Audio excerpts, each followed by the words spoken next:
When you look at stock market values, you might see like 4 or 5 bad days of the year. But if overall, when you step back and look at the entire fiscal year and it's trending upwards, do you make like a huge rash decision and assumption that this stock is going poorly and you should get out? No. You look at how it's trending. And that's how you should look at yourself, is you're always trending up and you're always getting better. Because again, these races hopefully aren't expiration dates. They're just blips on a hopefully what is a long tenure in this hobby, in the sport of triathlon. Oh,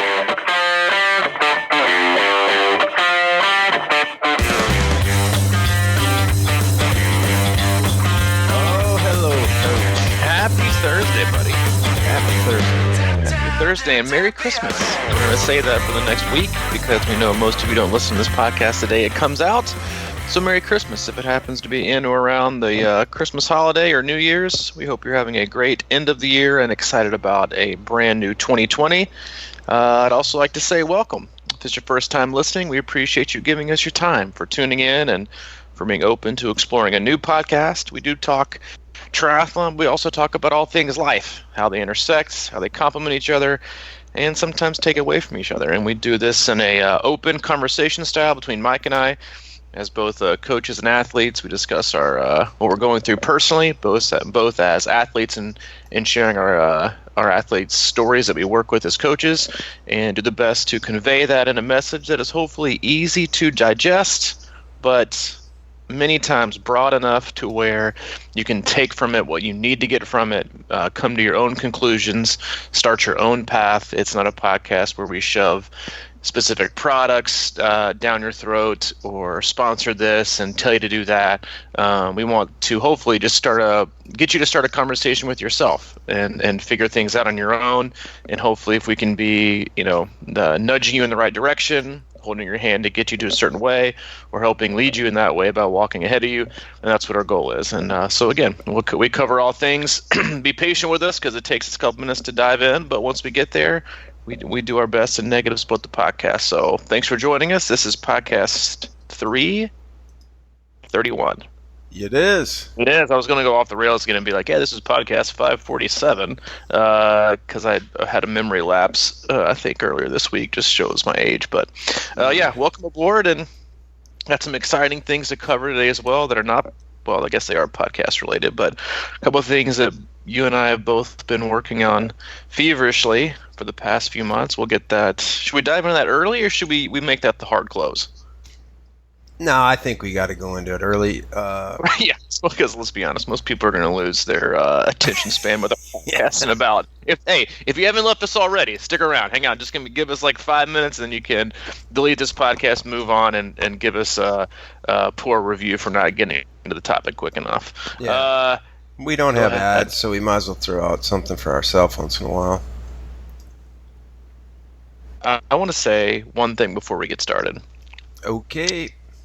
We are going to launch a new website today, and I wanted to convey publicly my thanks to you for working so hard on this the last, what feels like a month, to make sure that it is at least a month, done the right way, and it looks awesome. And websites are not my thing, as you know. Putting together a website is something so over my head. I can't even give a better analogy. It's way out of my league, but you've done an awesome job. You took so many things into careful consideration, and I think it really does a great job of expressing the community that we have, both online in our Facebook group, the C26 community, and then also most importantly the team, the athletes that we work with. So kudos to you. Just want to let you know how much I appreciate all your hard work on that, and I am totally impressed with how it looks.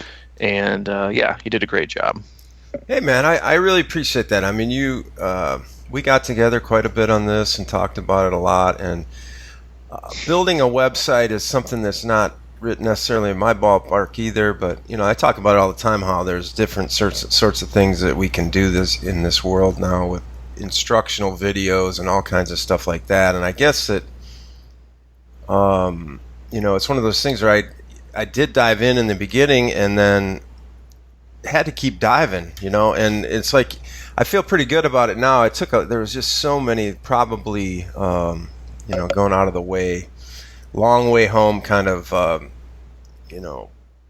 approaches to this thing, because it took forever in a lot of ways. But I'm really glad how it developed, and I had a lot of help from you, and Tom Stewart helped a lot, Ross Kaffenberger, and of course Bobby Hughes came in late and it's huge. Bobby Hughes, the closer, the closer. Big shout out to Bobby Hughes, who's a listener, who kind of came in, I think, as he knew we were diving into this and offered his services, and it's been a huge help. So Bobby Hughes, a gigantic public thank you for being so awesome and so generous with your and if effort. You guys check it out and like it and have businesses or whatever, I'll put his info in the show notes, and we'll probably give him a few more shout outs along the way. And if you've got any things to do, I really enjoy dealing with him. We met him in Louisville. He raced this year, and we just kind of started talking. He's like, hey, if you ever need help with anything WordPress, let me know. So the site is up. We normally go to crushingiron.com. We have moved the main site to c26triathlon.com. And you can still go to crushingiron.com and it'll redirect you. But there was a lot of thought put into that. And one of the reasons is we have so much content on crushingiron.com regarding videos and blog posts over the years. I mean, literally, this thing started like 7 years ago when you and I first met, and I was on my journey, my first Ironman. I just started documenting it, so it goes way back into the archives. But there's a lot of really good search, I guess power you'd call it, in there. So kind of keep that around for now. And basically, I mean, in a nutshell, again, it's c26triathlon.com is the domain name for this. And basically, it's kind of to show you what we're all about. And really, we're all about community and people that we've been working with through camps and coaching for the last few years, and we wanted to highlight that. But we also are on a mission to create a content source like no other in this sport. So that process is just beginning, and that's what's really got me excited as well. So it's kind of, I want to call it a shell of where it's going, but I mean, it's going the right way, and feels pretty good. Yeah, you did a great job. It's I've been checking it out all morning, and as I said, I've been going through things with you, kind of bit by bit as you put them together the last few weeks. But it's great. It is really a one-stop. We really wanted to create a place that you don't have to go anywhere else for anything else, and that goes with like you said, content and videos, and really just do our best to provide as much educational material that is hopefully short, sweet, and to the point. Via the online hub, which is basically the online resources and videos to check out. But yeah, you did an awesome job. So yeah, from now on, and we'll close the podcast with it and go through a few more things here at the end. But yeah, c26triathlon.com is the new website. Check it out. Let us know what you think. And then most importantly, if you have any questions or comments about the website, don't contact me because I have no idea except for how to log in there. Go to MikeCrushingIron@gmail.com. But yeah, you did a great job. Hope you guys enjoy it. It was inspired by you and our athletes, so enjoy it. And again, we hope you can take advantage of it and you get something from it, because that is our goal, is for you to be able to consume things in a clear and clean-cut way in this oftentimes confusing sport that is year-round. There is, you've got your off seasons and you quote unquote, and you've got your race seasons, but most people are kind of chipping away at the sport year round. And that's kind of where I wanted to go loosely with the topic today in terms of the year round approach that so many of us do. I mean, time off and being flexible is important, but we did I did a very short Facebook Live yesterday in our Facebook group, which is Crushing Iron Group. You can search it on Facebook. There's a lot of awesome people in there, a lot of great content, very experienced athletes in there that are kind and open and willing to answer so many questions. So it's a great place for information and education. But had an athlete kind of go off the wall. I'm like, hey, so what? If I'm doing an early spring race and I've got, and it's going to be in the heat. Of the, depending on what climate's going to be in, should I do most of my training indoors? Should I crank things up? And it just got me thinking in terms of, we're about to hit January. We'll just basically call this 2020 because most people are going to be listening to this probably in the new year anyway. And I know one of the most popular things for athletes to do is to sign up for early season races. because they are super exciting and they are very tantalizing at the end of what most people have is like a very long year. They figure they're in late season shape or they want to get their race out of the way. So like I'll use Texas as an example. This is a race that we picked for one of our big team events for next year in 2020. And now we're sitting in January. And generally speaking, we've talked about this the last few weeks on the podcast, is that November, December is a very difficult time of year for people. You got the holidays, you got work parties, you got travel, you got stress, you got the weather changing, you got less sunlight, people are getting sick. It's just a hard time of year. And all of a sudden you wake up and it's January. And now you're looking at, January, February, March, a little bit of April, looking at 3.5 months away to a big race of the year. And so I think it'd be timely and hopefully beneficial for athletes that have signed up for early season races, whether it's, I think, Puerto Rico or San Juan. I think 70.3 is in like February or March. And just to talk about like how long our seasons can be, and most importantly, how to set yourself up for those early season races, but also maybe how to get yourself out of a hole if you feel like you're behind the 8 ball already in training. Because again, we're always super excited about signing up for races. It's the most exciting thing we can do.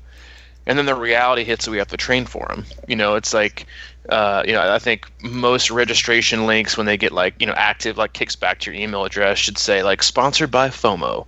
Everyone has this like huge fear of missing out, and they sign up for races that they may or may not should be signing up for. They just do it because they don't want to miss out, even if the training that they know they have to do, they're just not thinking of that time. So I thought it'd be a good time of year and a good topic for us to go through. And again, ways to set yourself up for success for early season races. And then how that might come into play depending on what the rest of your year looks like. Because again, most athletes aren't having like a March or April early season race as their big A race of the year. They might, because that's what a lot of people sign up for. They want to have the rest of their year to travel in the summer, to not be kind of bogged down with training and using all that summer free time and sunlight and warm weather to spend 6 hours on the bike on a Saturday and 2 hours out running on a Sunday and be shelled while the kids are out of school and you got to travel. So for some people it is a big race. But then other people, most triathletes, they have it as like, their early season, what quote unquote kickoff race, or hit out, as most triathletes like to call it. And so there's a lot of ways to look at it. So I want to talk about that today, unless you have any objections. And if you do, then, just slam down your hammer over there and we can adjourn and go to a different topic. No, I think that's a good one. I mean, first of all, thank God I did not sign up for Ironman Texas. Jesus, it is. It's just coming quick. It is. Yeah. Secondly, I just wanted to. Do we want to talk about the new coaching program out, or should we just wait till the end on that? We'll talk about it. I don't want to. Bog the whole thing down. But I just think it's a good program, right. Maybe even for Texas if you're like completely scattered right now and stuff like that. Yes. Anyway, but yeah, we'll talk about a few things we got going on at the end of the podcast. But yes, there's probably two boats right now, and again, like we're going to use Ironman Texas as an example. It is an early season Ironman. You could replace the word of the race Ironman Texas with basically any early season race. Could be a half marathon, Olympic distance, 70.3, full Ironman, wherever it is, because there are some that are early season on the West Coast. There are some abroad that are obviously very early. Then you got 70.3s happening even in the U.S. starting in April. I think you've got Texas 70.3, which is like the first week or two of April. Then you got Oceanside, you've got Florida 70.3. Like we're not far away. And so I think it's, again, like I might say Ironman Texas a lot, but that's just it's on my mind. We'll be traveling there. It's a huge team event. We have like 30 athletes competing there. We're excited about it. But again, as I was kind of going through Training Peaks the last few days and kind of mapping out an outline for, periodizing certain athletes' schedules in terms of, where we might have recovery weeks, where are we right now? And I think that's where I wanted to start, is where are you right now? And I think one of the biggest pitfalls that we make as athletes, and that we make really just as humans in any endeavor of goal setting or achievement or putting ourselves into a process, is that we become so obsessed with where we aren't that we put ourselves, honestly, like we set ourselves up for failure out of the gate. Now, what I mean by that is you might be an athlete who's signed up for an early season race, and again, I'll use Ironman Texas here as an example. It's third week third or fourth Saturday in April. And so you're looking at a full Ironman. So you're looking at, sometimes a longer taper. So we'll call it training till first week to midweek April. And you find yourself and you think, all right, when I set up for this race, my whole goal is, I can train through the winter. It's not going to be super hot outside. I got all this time in the world. My kids are in school. If you have kids, because that's one of the attractive, is part of the attractiveness of Ironman Texas is a lot of parents like it because if you have a parent who has a more flexible schedule, a lot of people stay at home now. A lot of people work remotely, or for some of the parents then don't necessarily work. Is that when the kids get out of school, you're going to get owned. You've got soccer practice, football practice, camps. You're going so my cousin, she has 4 kids, and to try and finagle their schedule in the summertime, she has to have an armada of people to help her get people here and there. So people sign up for it because your kids are in school, you can get things done during the week, free up your weekends. And so you might be looking at it and thinking right now, all right, I thought I was going to be here right now, but I'm not. So how can I? And here's the one of the words that gives me shivers. How can I catch up? And if you're in that spot right now, no matter how hard you've been training, no matter how hard you've been focusing on your early season race, and again, I'm talking about anything. This applies to every race year round. Don't try to play catch up. Don't obsess about where you aren't. Objectively and reasonably identify where you are now. And the next thing is, don't beat yourself up because of it.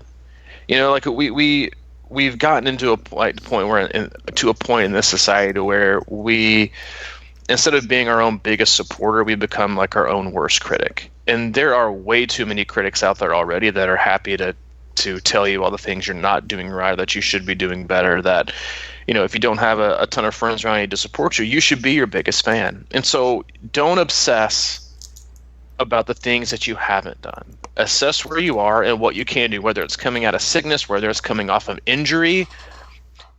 Then map out what you can do. Here's the big one. What you can do next reasonably. Because again, and we've talked about this on so many podcasts, is that while you want to perform your quote-unquote best for a race in what is going to be 3.5, 4 months, I would hope, and I generally do hope, that is not the last race you're ever going to do. It is not. Races are not expiration dates. They are not finite points in time to which you must have this amount of fitness, or what happens after this race means nothing. Look at this race as a dot on the board of the length and hopefully the longevity of your triathlon career, and set yourself up for success. Don't hop out of the gate if you haven't been on your bike this is sometimes one of one of the hardest conversations that I have to have with some athletes is that, well, how am I going to be ready for this when right now I'm doing this? And it's a great question. It's something athletes worry about a lot. But your job as a coach is not to say, well, yeah, you know what, you're right. You haven't been training at all the last 3 months, or you've done very little, or you're coming off injury, or coming off having the flu, or whatever. And normally for athlete Johnny over here, right now, he's doing 3-hour rides for Texas in late December, January. So you know what? You should be too. You should be here.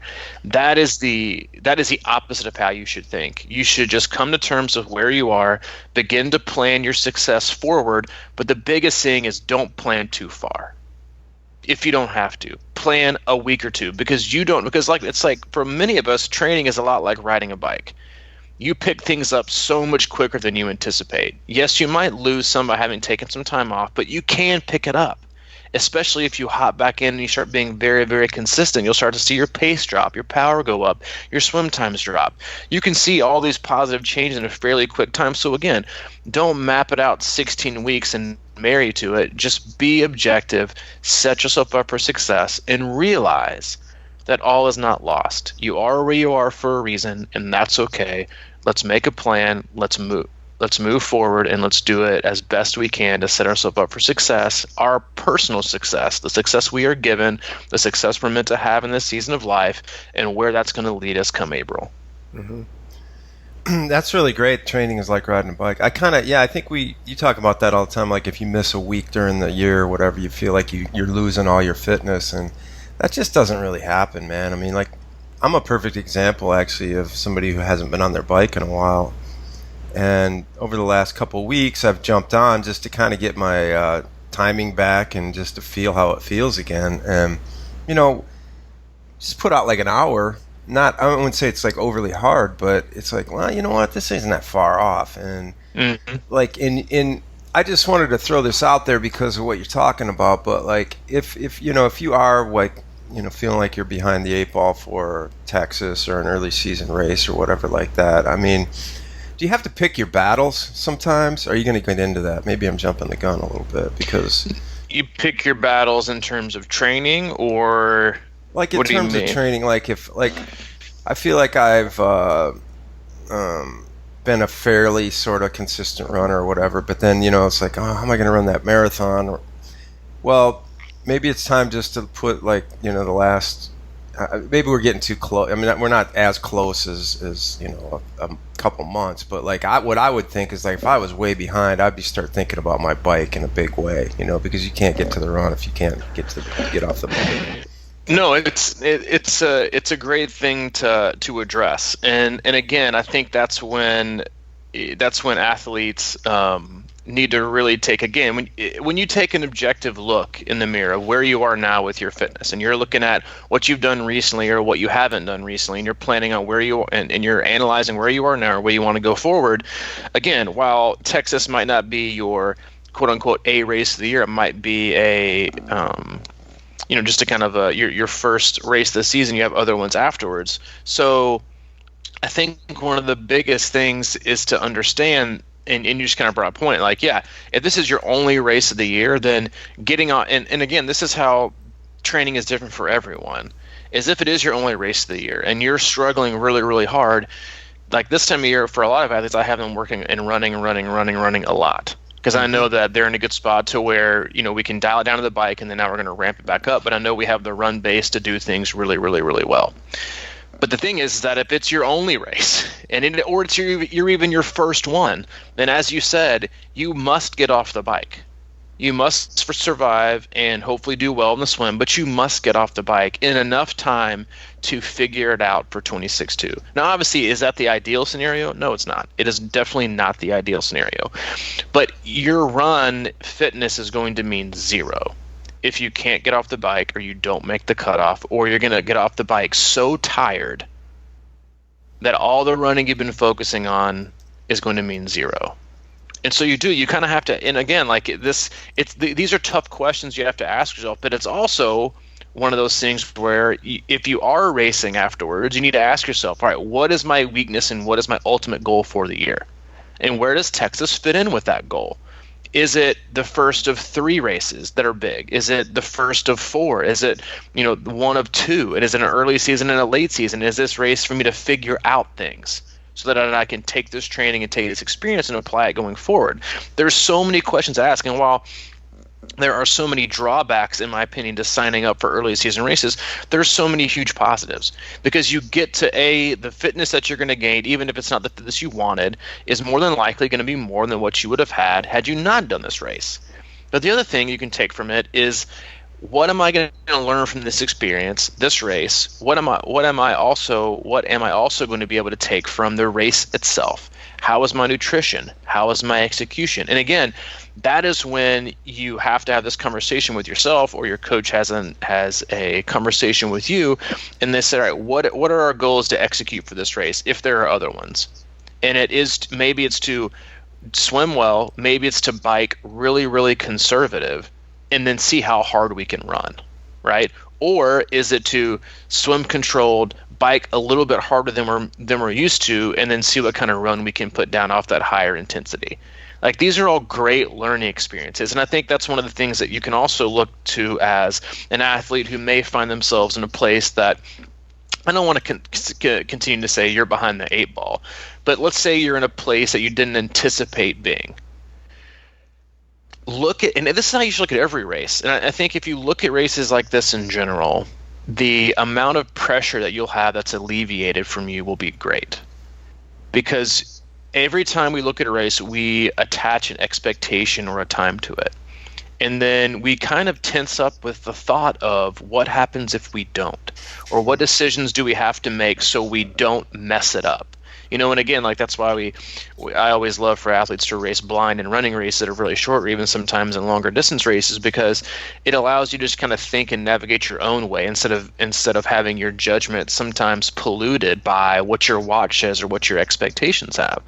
And so one of the ways that I think is a positive way to look at these races where you might not feel comfortable with where you are now here in November, December, January is, what can I learn through my training, and what can I prepare for and prepare to learn from this event via effort and execution to now apply and set myself up better for a different experience down the road. And again, every race is a learning experience no matter what. As long as, well, that's not necessarily true. Every race is a learning experience if you take away certain things from it and you apply and change them going forward in a more positive way. If you don't, then they're just repeated mistakes. But that is also a great way that you can look at these races as, I need to learn and figure out what I can do. Some athletes, just from honestly pure accident that I've worked with in the past, I have found that they have done significantly better by running less. They have had injuries where they could only run like 12 or 13 miles leading up to a full distance Ironman, and we've just biked a ton, and they popped off and had their best Ironman to date. That's something you wouldn't just guess, right? In terms of, some people I think would prefer to have it that way, but in terms of just guessing, you're not going to guess that way. So again, if you look at all these things as opportunities to learn, as opportunities to have these experiences to which you can take certain information from training, from the experience and execution. How is my nutrition? These are all things that I think if you can wrap your mind around and be engaged and committed to it, that there are so many positive things to take out of races, no matter quote unquote where you are with your fitness, or if you're behind or if you're ahead. Because again, like the fact that we assume that we have and our body has a fitness schedule is naive. And when you, like, this isn't a question that like the athletes that'll ask sometimes, like, all right, do you think I'm on schedule? I don't have a schedule. We do our schedules week to week, and you and your body and your mind and your, how you're doing emotionally and mentally and physically, that tells me where we are. What I really need to know is, week to week, how are you progressing? And I had this conversation with another athlete this week. Is like, it's about where are you trending? It's about, because like when you look at stock market, values, you might see like 4 or 5 really, really, really bad days of the year. But if overall, when you step back and look at the entire fiscal year and it's trending upwards, do you make like a huge rash decision and an assumption that this stock is going poorly and you should get out? No, you look at how it's trending. And that's how you should look at yourself, is you're always trending up and you're always getting better. And not only I think is that a more healthy way to look at yourself in terms of preparing for races, because again, these races hopefully aren't expiration dates. They're just blips on hopefully what is a long tenure in this hobby, in the sport of triathlon. And if you can just always focus on what I can do to get better now, not obsessed with where you aren't or where you could be, or for many people coming off, the flu or periods of time off or injuries, it's that phrase like, I just hate to think about where I used to be and where I am now. Oh man, yeah. I think that is one of the most difficult kind of mental obstacles that we can just get snug on, or get snagged on, and sometimes can't get past, because we then, if we start to I don't know, because you can't wipe away your memory, right? Like you can't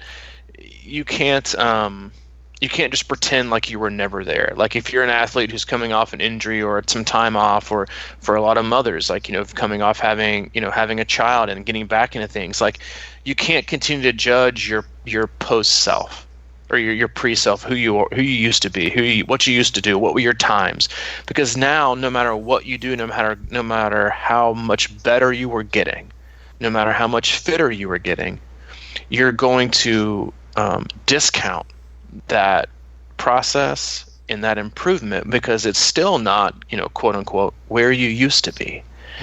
And I think age comes into play, because that's, I think, one of the most difficult parts about all this is that, in terms of judging yourself, is you never know when your decline is going to happen.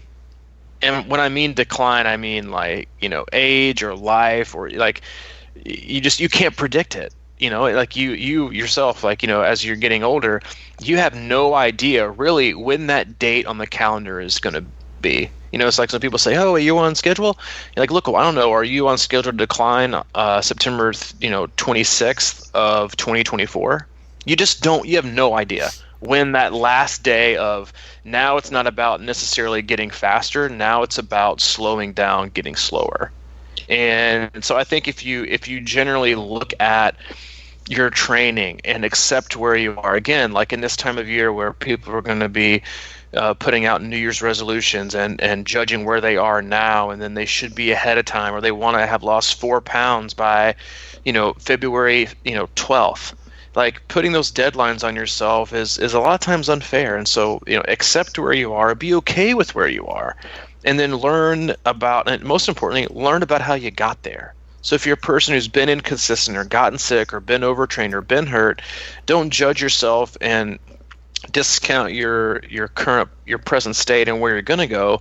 Learn from how you got there previously, and use that information to hopefully avoid the next time, the next pitfall, the next injury, the next sickness. In my last time, I just took 3 weeks off because I had the flu. I was feeling pretty crappy for a couple of days, but I thought I could just kind of, quote unquote, power through my workouts, and I dug myself a huge hole. Well, now 2 months down the road, you feel the same way. Instead of plugging through and getting sick and taking 3 weeks off, take 3 days off. Instead of digging a hole, just move around some dirt. And I think that, that's one of those things that we should all be really aware of this time of year, is accepting ourselves and where we are. Yeah, that, and I mean, I'm an optimist with that kind of stuff. As you know, it's like when we take care of, somebody who's sick or getting older or whatever, you hear that phrase a lot. Today was a good day, and that phrase has always fascinated me. It's sort of like, like, what does that mean?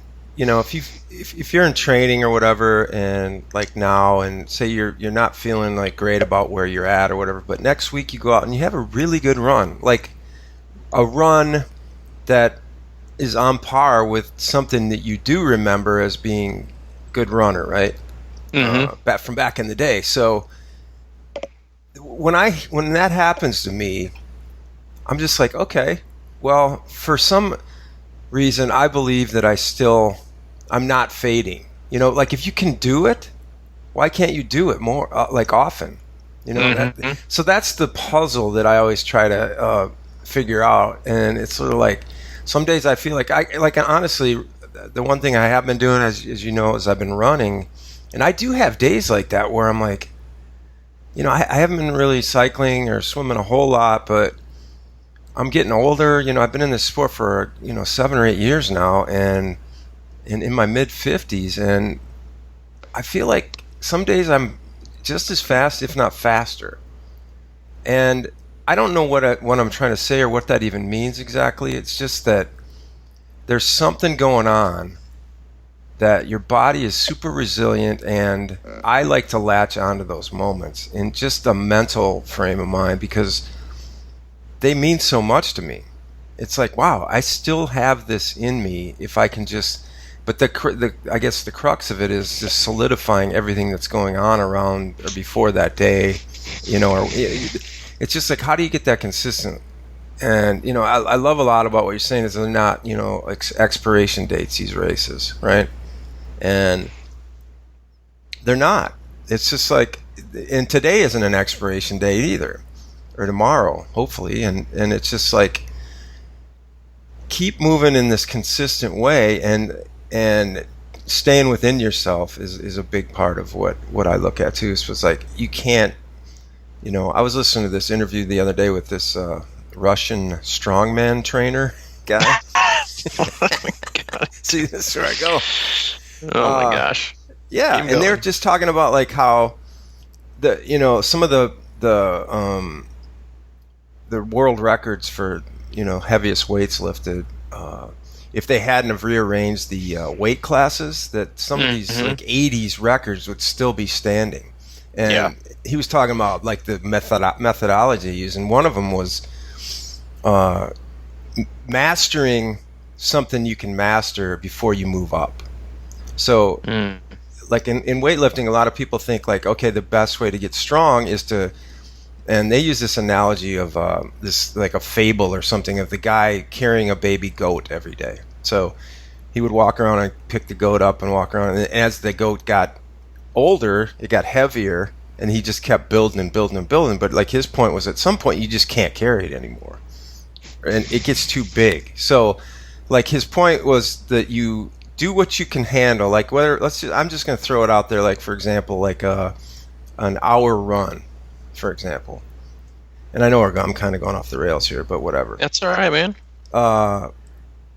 You get that hour run down cold before you try to start doing, an hour and 15 or whatever the case may be. I'm almost looking at this as a maintenance phase 2 thing where you're like, instead of doing all these, big wide disparities in your efforts and your times and stuff like that, just master certain things that you can grab onto and then feel good about it. And then like by the end of it, it's like, oh, this hour run is super easy. And that's about building your bones, and what do you call that, mitochondria or whatever, and things like that before you move to the next challenge. And I'm just throwing this out there in an aging sort of way, I think, too. No, I agree with that, because I think one of the most difficult aspect of training and progression that athletes struggle with is completion doesn't mean mastery. If just because you barely got, and it's hard, and I'm not saying it's easy, and I'm not saying either you should be hard on yourself for not understanding this. It's that, and you see this a lot with progression style training plans that you do 10, you do 13, you do 16, you do 19. Doing something once, your body doesn't adapt because you did it once. Exactly. Because you did 13 miles, you're not going to wake up the next day and be like, you know what, the next day, that 13 miles I just did in a training one the day before, it's Monday, I did 13 miles on Sunday. Guess what? I'm going to, like, if I did it tomorrow, my body, I would be able to do it without any hardship. It would feel, no, it doesn't work like that. Your body needs time to adapt. What it also needs? It also needs repetitive stimulus to adapt. And the biggest thing, again, like that I think is hard for athletes to do when it comes to not skipping ahead or just kind of coming to like, and again, this is really hard for a lot of athletes. And again, and there are a million ways that I'm sure other coaches go about this, and I'm not saying that they're wrong. I just feel like, for me, if I'm looking out for the athlete that I work with and I want them to be healthy and I want them to be happy, is that you don't force feed somebody. You don't shove it down their throat. Just because you couldn't do 10 one week because you got sick or it was a struggle bus, and next week I'm not going to give you 14. Just because you're supposed to have 14. It just doesn't work like that. I mean, it can, but it might not work out very well. And so when you need to be repetitive with things. You need to repeatedly expose your body to either the same or very different stimulus over a period of days or even weeks or sometimes months to get them to the point to where it can safely and sustainably be able to do these feats of racing or these events or these longer distance training sessions that you want your body to do and not just feel totally crumbled. Because again, when we got to go back to the assessing yourself where you are, is that, oh, well, I really, in order to be able to do a 3-hour run, like some coaches will have people do, 2 weeks out from a race, this week I have to be able to do an hour and a half. And you're looking at this person who probably hasn't trained in a month, and the longest they've done is 45 minutes. Well, yes, could they probably go out and make it an hour and 30? Probably, but it would be suffering. And we've talked about this before in terms of is your body adapting or is it recovering from trauma? And again, I'm using trauma in like a very superficial phrase here, not talking about anything intense. I'm talking about what your body goes through, right? Yeah. Is are you beating it up so much that its energy has to be built, has to be taken, and it's how it's recovering, how it's repairing is because it has to do that in order to be healthy again? Or are you giving it the appropriate amount of stimulus so that it can just simply recover and repeat? It's, recover and repair, ouch, recover and repeat, good. And I think it's one of those things that, again, I think it's a very hard thing for coaches as well, because you feel trapped sometimes because an athlete has a race that they signed up for, and honestly, sometimes it probably wasn't the greatest idea. And then you look at their training and you think this might not be a good idea. But they're like, well, how am I going to make it? And you have to ask yourself, I think, as a coach, like, all right, am I really worried about this race or how this race is going to look? Or am I worried about the athlete and how they're going to be able to do and how they're going to be able to do things over and over and over again? And do you just generally believe in each other and that you have each other's best interests, in heart? And, because I've had athletes say, well, how in the world am I supposed to run this far if I'm not running it in training? Yeah. And there's a lot of ways to answer that in terms of, you want to, be able to build things up on frequency, and if you can do 40, 45 miles a week, then you can race a half marathon like nobody's business. Or you could even run a really great marathon, working way up to 45, 50 miles. It's not about doing the distance, it's about, cumulative fatigue and how you're building things. But again, I think it's hard, and it's hard for coaches. And I know it's hard for me sometimes when you have this time of year to where you have us who maybe want to be here or don't be here or expect to be here, and again, like the only thing you can deal with, and again, I think that's why it's so hard for athletes and coaches alike to wrap their brain around is that the only thing we know is we know where we are right now. We know where we are today.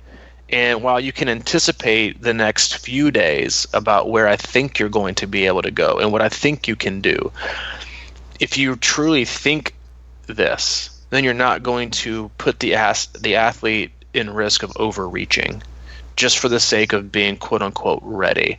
I think it's like, if I could break it down, it's like, preparing a person for a 10-question test, make sure they know how to get 6 or 7 totally right completely and master those versus shoving them, with 80 additional pages of information so they hope they get 10.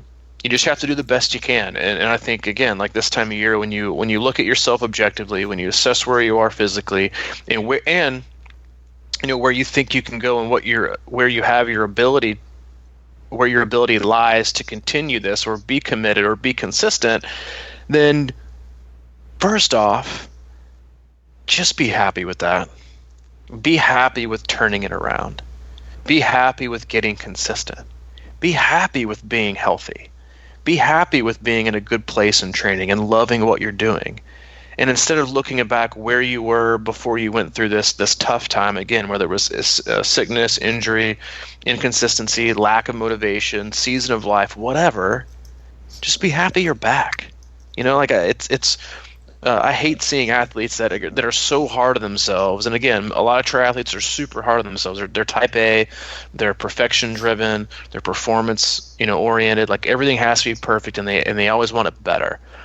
And this time of year, especially when you're making goals for the future, you're trying to prepare for races, like you don't have to be content with where you are, but respect yourself and how far you've gotten, to know that where you are right now is better than where you were.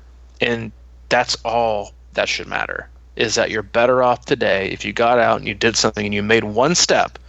If you got out the door one time today and you worked out one time for 30 minutes and you skipped the last 4 weeks and didn't do anything, you're farther ahead today than you were yesterday. You don't need to kick yourself from the behind. You don't need to beat yourself up. You don't need to look at yourself in the mirror and think, gosh, look at all the time you wasted. Look at all the things you didn't do. Appreciate what you're able to do and what you just did.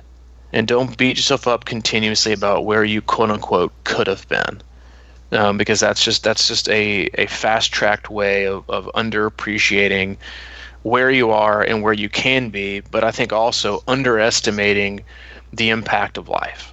And we set out this time of year, as many of us will, the next 2 weeks, and we're going to plot out how our year is going to go. We're going to make, if you're in business, you're going to plan out your Q1 through Q4. You're going to set goals and targets. If you're an athlete, you're going to have these races with, I'm going to make this time and this time and this time. And the biggest thing, though, is that, life, it doesn't own us, but it drives the train. And it's how we navigate it. It's how we appreciate things. It's how we get through things. It's what we do. It's who we connect with. It's how hard we work.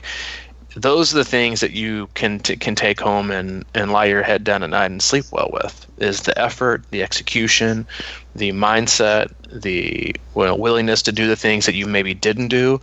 It's not the judgment that we self-impose on ourselves because we weren't where we thought we were going to be. We didn't do what we thought we could do. We didn't meet our timeline.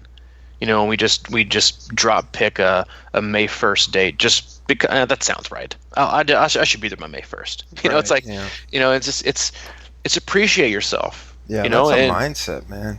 I mean, that's just a way of thinking.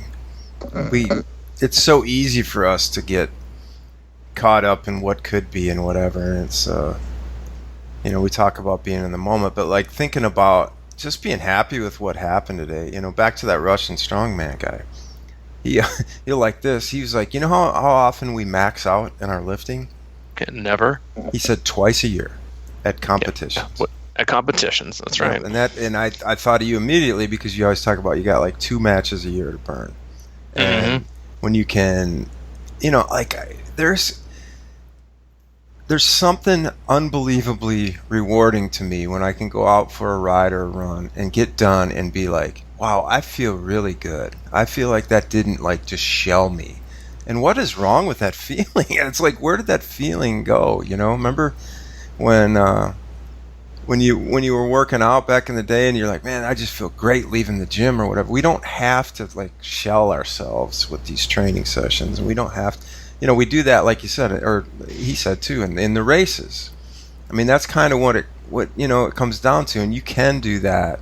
And we talk about this all the time, but can you turn it? Like if you haven't been training since end of the year race last year, can you turn it around and get done at Texas? Sure, you can.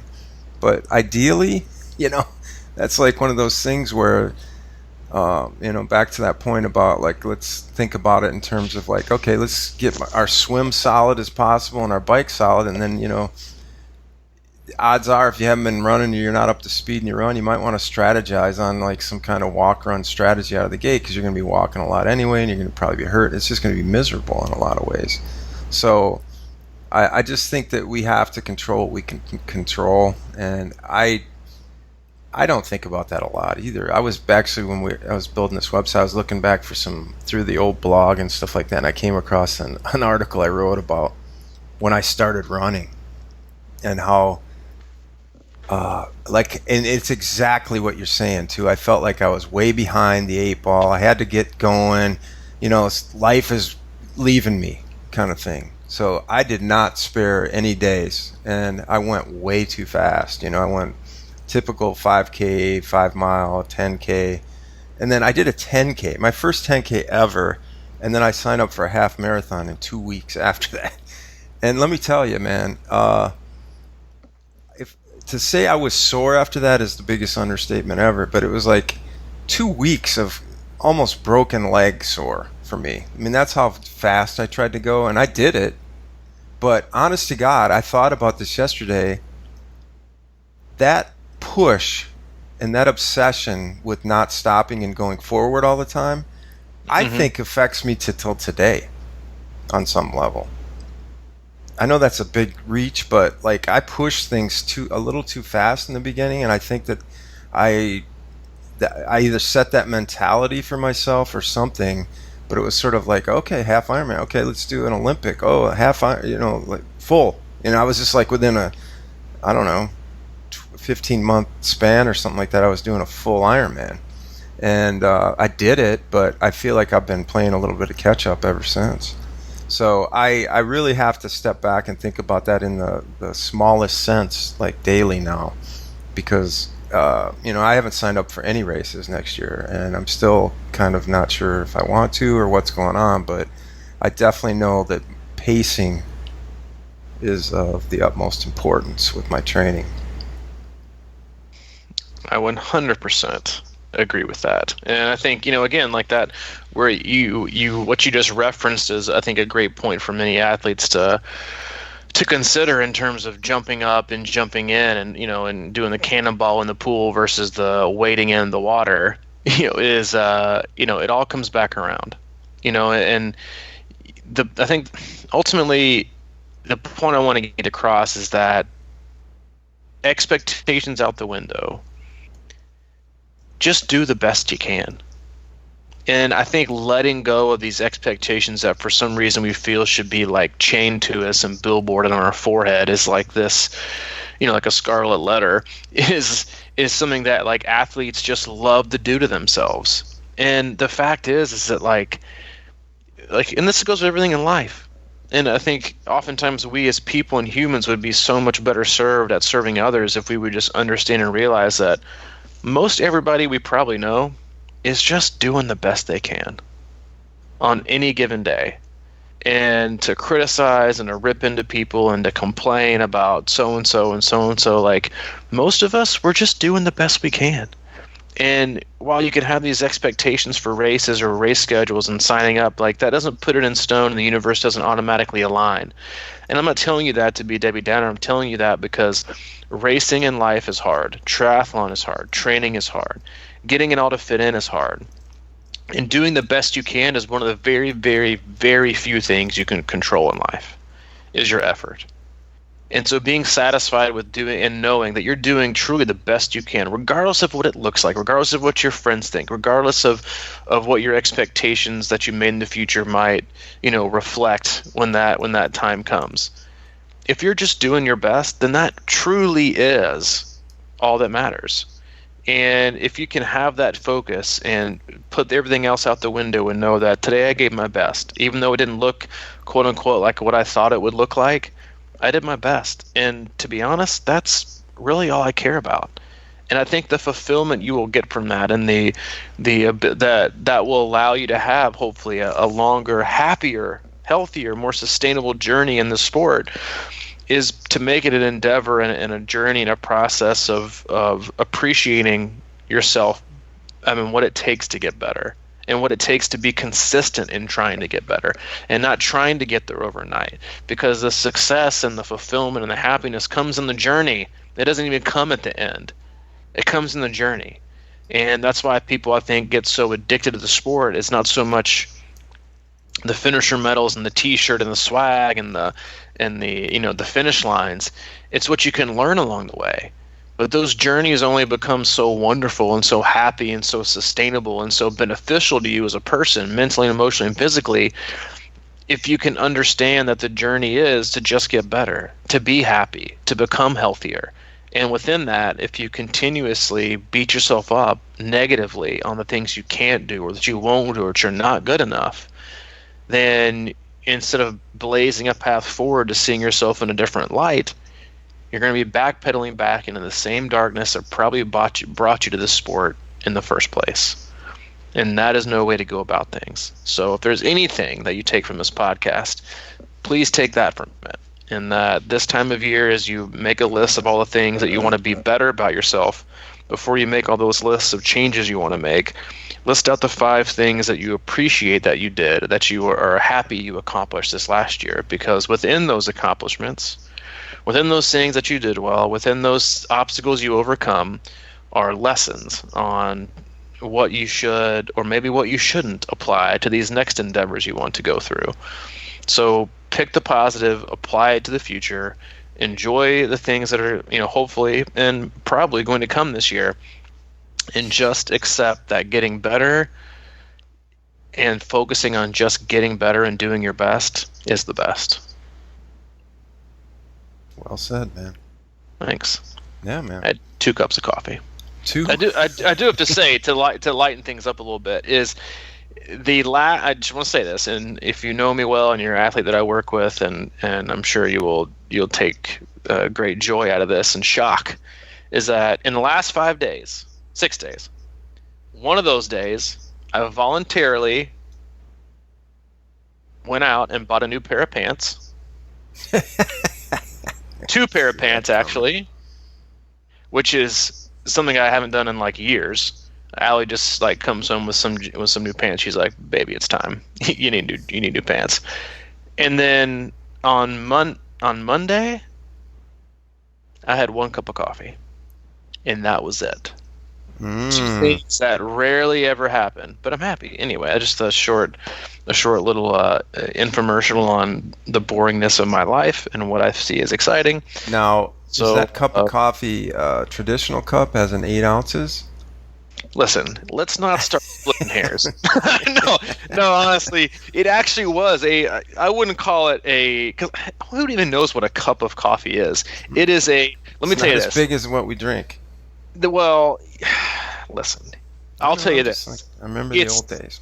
I know, I remember the old days. I'll tell you this, and you're like one of the very few people that will understand what I'm saying.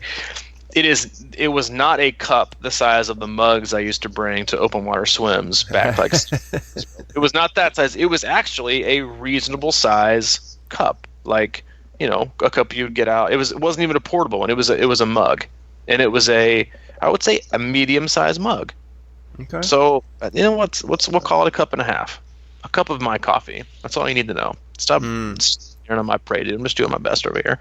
Hey, I think we need to get into that coaching plan next, but are you pumped up to see this new Star Wars thing, man? All right, man. I know we agree and enjoy pretty much everything, but I've seen all the original Star Wars. Mm-hmm. I haven't seen a lot of the new ones. Allie had never watched a single Star Wars ever in her life. Which I'm like, whatever, big deal. It's okay.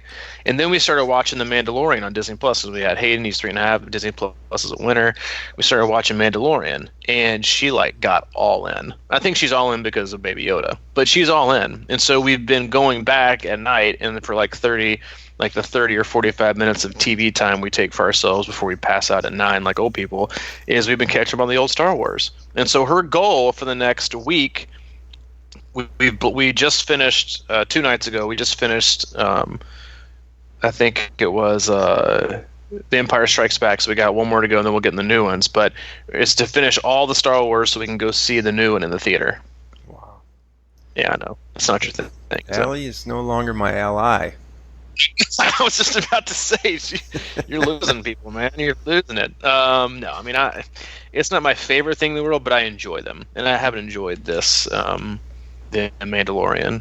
There's probably a generation of people who had committed to not having any more kids who are now watching Mandalorian and thinking, oh, well, if I could have a Baby Yoda, then I might have a second child. But no, yeah, we'll hopefully go see it. It's something that's enjoyable because we don't obviously always like the same Netflix show. I got a new one though I want to talk to you about that I think you'll enjoy. It's on HBO. But anyway, back to the podcast after what was kind of a deep ending. If you want to, and we hope you do, you can go over to the website, c26triathlon.com. We have a lot of new tabs on there. We got information on our new hubs, our C26 hubs. One is an online hub, kind of a resource library for our active athletes and athletes that will do the C26 systems plan, which is what I'll talk about in a minute. And the other tab is for what is going to be a future actual physical location here in Chattanooga. A training center for our athletes that we work with.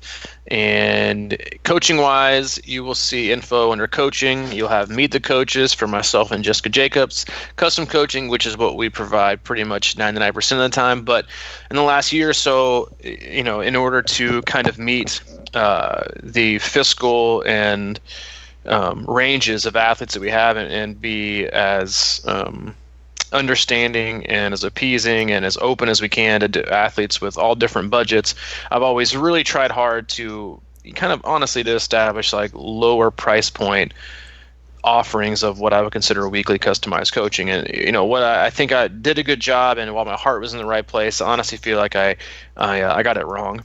I think that there is no such thing as kind of part-time custom coaching. You're either all the way in or you're all the way out, and that goes with me as a coach. And I knew I was doing myself a a disservice by, if I'm working with someone, I'm doing it week to week, I got to check in. It's just one of those things. Like, I've got to check in. And so I was kind of taking advantage of myself and my time. And so through the brainstorm that you and I had about how to make that better, we created something that we would call like the C26 systems plan, which is a very long training plan. It could be anywhere from 12 to 40 weeks. I've been creating some about 3 or 4 weeks here for the past month. It is a customized training plan, kind of a customized annual training plan. You sign up for it. You fill out what is, I think, close to a 50 question form or questionnaire, and based on that form and your answers and your races, I create a custom plan for you, and then send it to you all at once. You get our C26 onboarding guide. You get access to the C26 online hub, team events, races, priority camp access, paid access to our training center. And if you want, with Jessica Jacobs, you can also hop in and get some what I would consider twice a month check-ins with her for just a small additional fee. But go check it out. I think it's a really great offering. It's only $4.99, which is, if you do it for something like, with which a lot of these athletes have done, which is basically done it early in the year for a late season race. I mean, if you do it up to 40 weeks, you're paying anywhere from like $10 to $12 a week for the plan. But anyway, check it out, look it over. If you have any questions about that specifically, you can email me, c26coach@gmail.com, but it is there on the website to check out. All the information you need is there, and again, that is c26triathlon.com. And then for the rest of it, just check it out. We have a lot of new tabs. It's a lot more, I think, has better optics, I guess you would say. It's easy to consume, and it tells a story of our community, which is my favorite thing about what we do and what we're a part of. So check that out. And again, big thanks to Mike for putting that together in such awesome format. And Bobby Hughes, you're my man, dude. You're my man, buddy. All right, man. That sounds great. Dude, I'll talk to you later. Okay, thanks everybody. We will talk to you, I guess, Monday. That's it, man. All right. See you later.